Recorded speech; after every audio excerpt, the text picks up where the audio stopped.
Hey, Michelle here from Sensate Soul and the Soul Translator on a walk and talk, a little video here for you.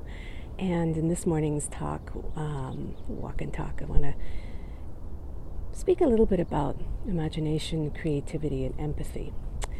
It was up in my consciousness and thoughts because yesterday I was looking through an old journal and I found something that I don't know if this was my thought or if this was somebody else's. If it was somebody else's, of course, whoever you are, I give full credit to you. But though basically what I read, which was written down, was imagination is prayer packed with an imaginative punch. Isn't that fun? And I wanted to speak briefly about this, about creativity and empathy. And empaths, I know this is true for myself, I know this is true for those that I work with. You have an incredible ability to be wildly creative, wildly imaginative. And then also with that, because of the empathy and the sensitivity, you can also pick up on very easily the creative visions and the imaginations of others. And the reason why I want to share with you how I see an energy reading imagination, how I feel it when it comes in, when you get that hit of insight or you get that download, or as I jokingly call them, down loan, because everything's on loan from the universe,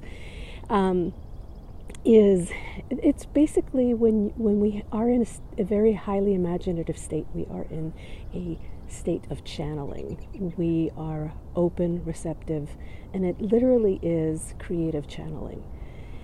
Now there's two sides of the coin, isn't there? It's that whole, I've been thinking a lot about wolves lately also, and I did a wolf meditation this morning, so that's why this is coming up right now.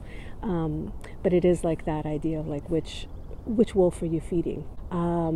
I like both shadow and light side, so let's just say the ego wolf, the fear wolf, or the imaginative, connective, receptive wolf, the love wolf or the fear wolf.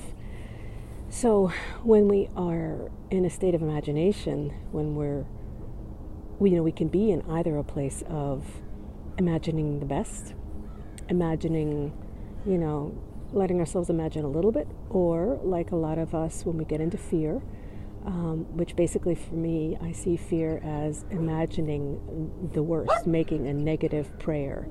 And, when we say, oh, well, what's the worst that could happen, or imagine the worst case scenario, these are all ways to use our creativity and our imagination against ourselves, to protect ourselves too, but eventually they can often be against ourselves.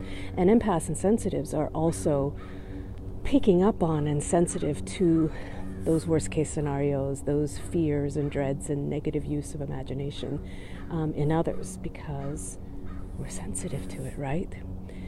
So what I want to offer here is just a quick turnaround and also a quick sensitivity practice. The turnaround here is changing your internal language when you feel like you are using your imagination for fear, and listening to what is the thing that you're telling yourself, which is our beliefs and mindsets, and turning it around. Just a quick, simple, dropping the not word, N-O-T, not K-N-O-T, dropping anything sort of that's negative in the statement. So let me give you an example. If there's a fear that's coming up, that you're expecting the worst case scenario in something, and you tell yourself, this is never going to work out, or, bad things always happen to me. You just simply flip those around and say, it's possible that this can work out. And then using your positive imagination to feel it, see it, sense it as you want it truly to happen in a positive way. So using the other example of that things, never work out for me, think of one time something did work out for you and change that to often things do work out for me. So you want to do these little like incremental changes. Sometimes with manifestation, there's this idea that we have to, create this wild imaginings and see something way beyond where we are at. And yes, that is really awesome to do. And also, we can let ourselves have a little baby step towards what's the next best thing that feels like an expansion versus something that we may not actually even be ready to have in our lives when we do a big manifestation.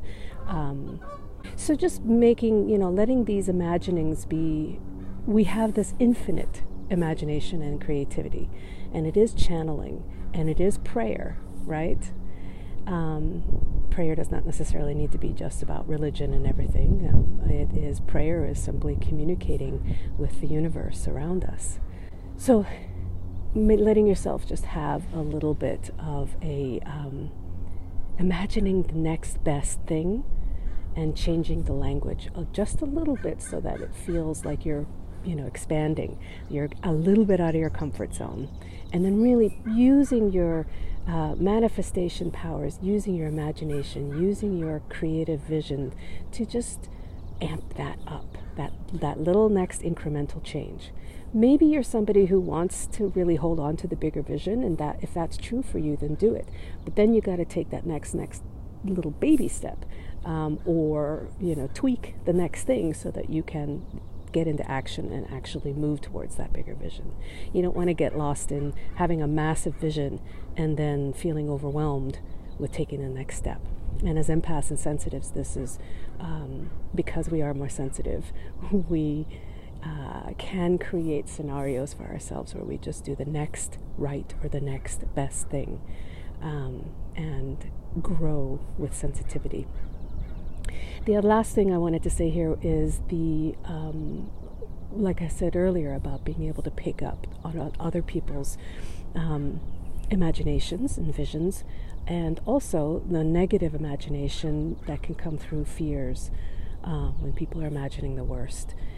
So one way that I have felt this, and I see this often in the people I work with, that sometimes when you all of a sudden feel like you have a very quick change in your mood, like, I'm going to change here.